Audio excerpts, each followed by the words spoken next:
Ok, să trecem la treabă. Eu n-am să vă recomand niciodată un look foarte încărcat, mai ales la școală. La școală trebuie să fii destul de naturală, să nu exagerezi cu machiajul, dar în același timp să fii și aranjată. Sunt fete, probabil, la care le place să meargă la școală foarte machiate. Este strict problema lor, dar, ca și un sfat personal, eu nu aș mai merge la școală atât de machiată cum mergeam mai de mult. Dacă vreți, am să fac un clip în care să vă arăt cum mă machiam eu în generală și în liceu. Chiar acum când am fost plecată, mi-a spus mama mea că aveam un machiaj minunat, cu ceva albastru metalizat pe ochi, cu ceva...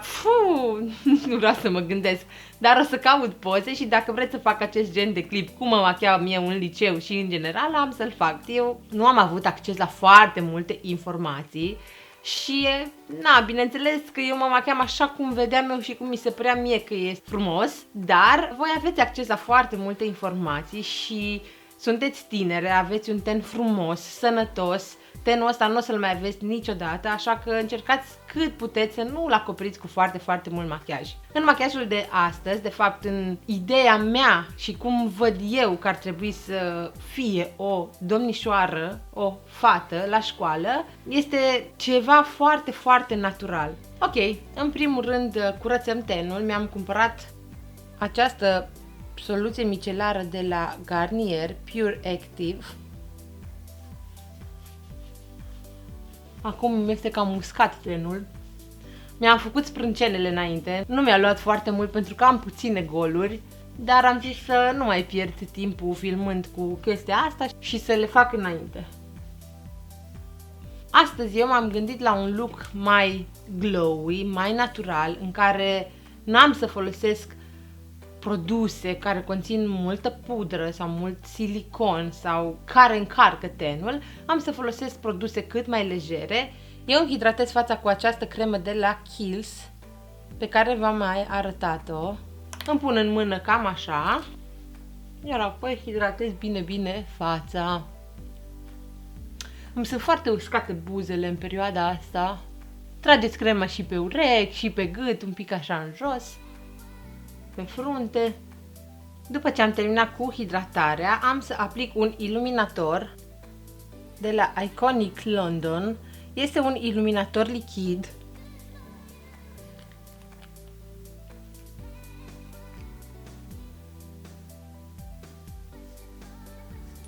În nuanța originală și am să-l aplic pe centrul feței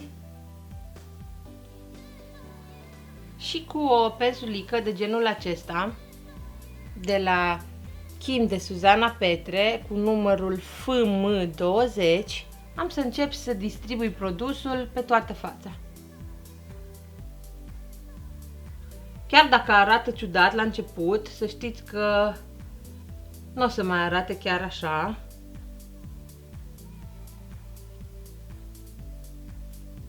Faceți acest pas și rămâneți în zona principală, unde ați pus pe volumele feței, dar puteți să distribuiți produsul și așa de jur împrejur, deci chiar nu este nicio problemă, pentru că peste va veni un fond de ten destul de fluid.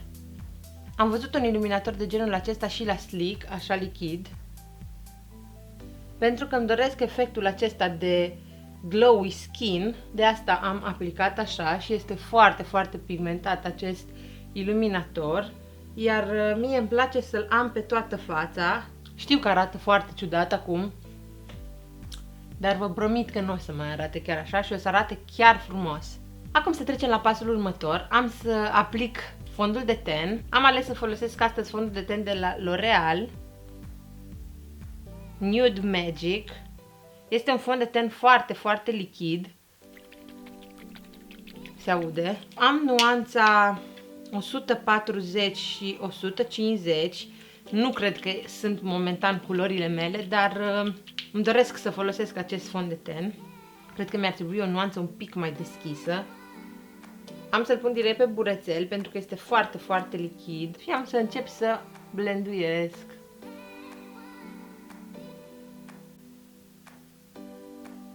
Dacă aveți probleme cu acnea sau aveți probleme cu coșurile, nu vă sfătuiesc să faceți pasul acela cu iluminatorul, pentru că o să arate destul de urât și o să vă scoată în evidență imperfecțiunile.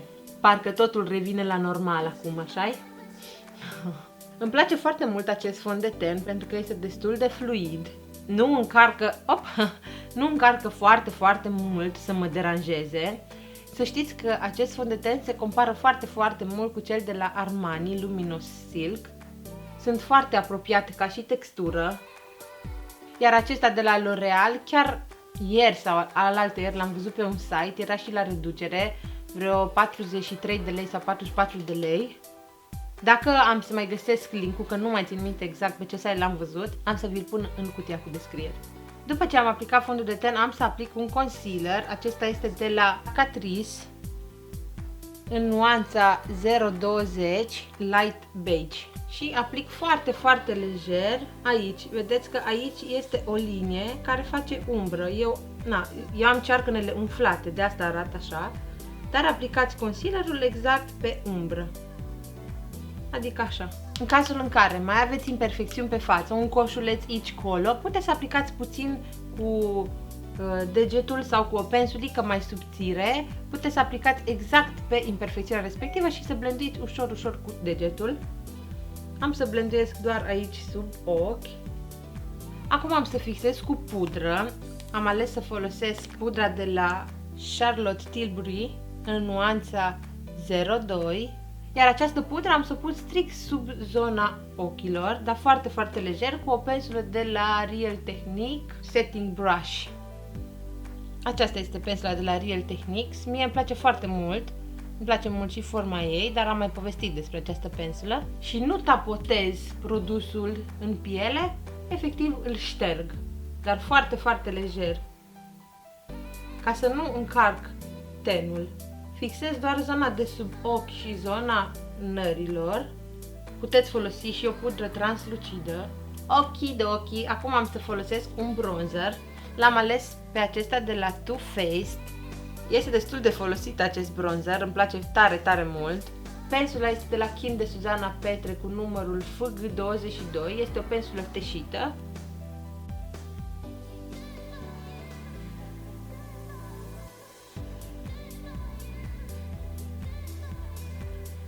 Fac același lucru și în partea cealaltă.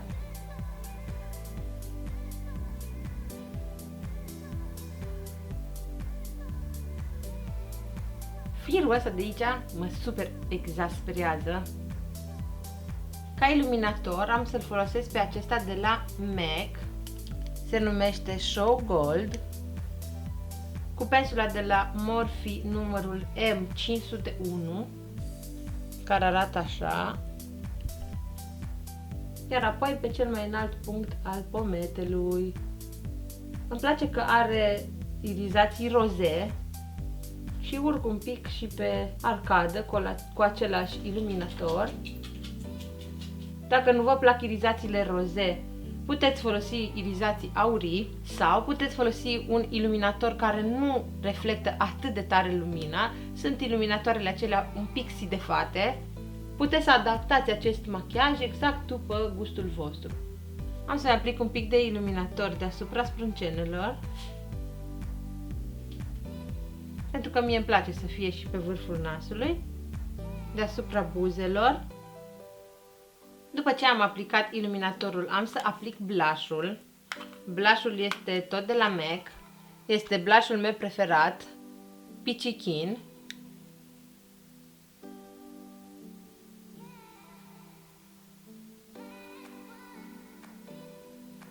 M-am gândit astăzi să nu fac nimic la ochi, să dau doar puțin cu rimel și atât, dar puteți face și lucrul acesta, chiar vă recomand, dar pentru cine nu dorește să facă doar atât, am ales să aplic un pigment, tot de la MAC, în nuanța Naked.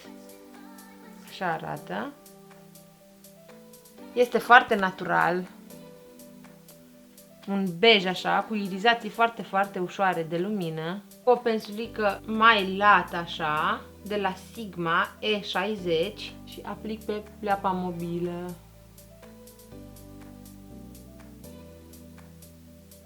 Are o strălucire drăguță, este foarte natural. Nu se vede foarte, foarte tare. Asta de fapt este și ideea, să nu se vadă, să fie acolo, să fie ceva frumos. Aici este mai luminos și mai strălucitor, iar aici este mat. Adevărul că îmi place și mie mai mult așa decât așa, pentru că nu este foarte vizibil și nu mă deranjează atât de tare. Aplic și pe celălalt ochi.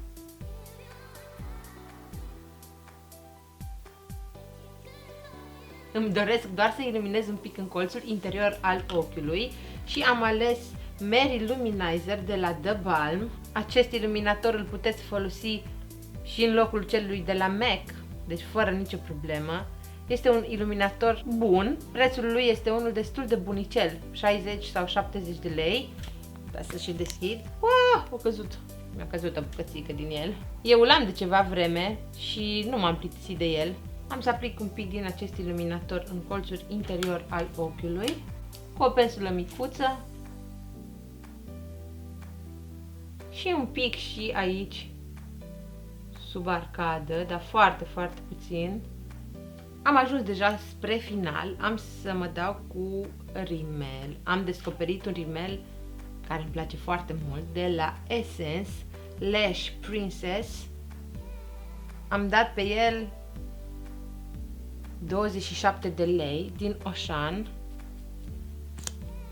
Arată așa periuța. Și este un rimel foarte, foarte bun. Haideți să vedem. Vă spun sincer că îl întrece pe cel de la Maybelline, din punctul meu de vedere. L-am descoperit pe acesta după ce am făcut videoul cu rimelul de la Maybelline. Îmi place tare, tare mult.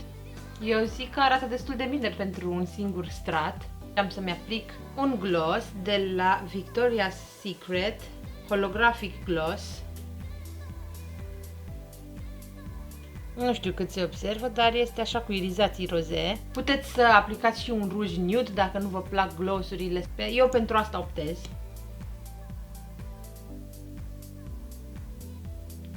Nu cred că arată prea bine, pentru că nu sunt super încântată de acest gloss în varianta aceasta. Am să îl îmbunătățesc un pic și am să aplic un ruj de la Maybelline, Beige Babe, cu numărul 983.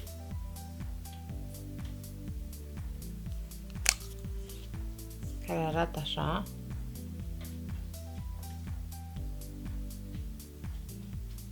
Acesta este genul de machiaj pe care eu l-aș purta acum, în 2017. Din păcate, acum 14 ani, când am început eu liceul, în clasa 9, mă machiam foarte, foarte ciudat, cu mult negru pe la ochi. Nu știu, probabil că așa sunt toți copiii, nu știu ce să zic. Na, eu așa am fost, nu mi-a plăcut deloc, deci când mă uit în urmă la unele poze, nu prea îmi plac. Dar așa m-am machiat eu atunci. Voi aveți acum acces la foarte multe informații. Eu atunci n-am avut acces la atât de multe informații câte sunt acum.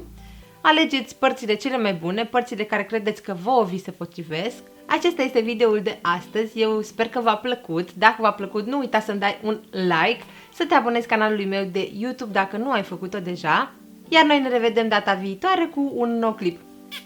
Vă pup, vă iubesc și să aveți grijă de voi!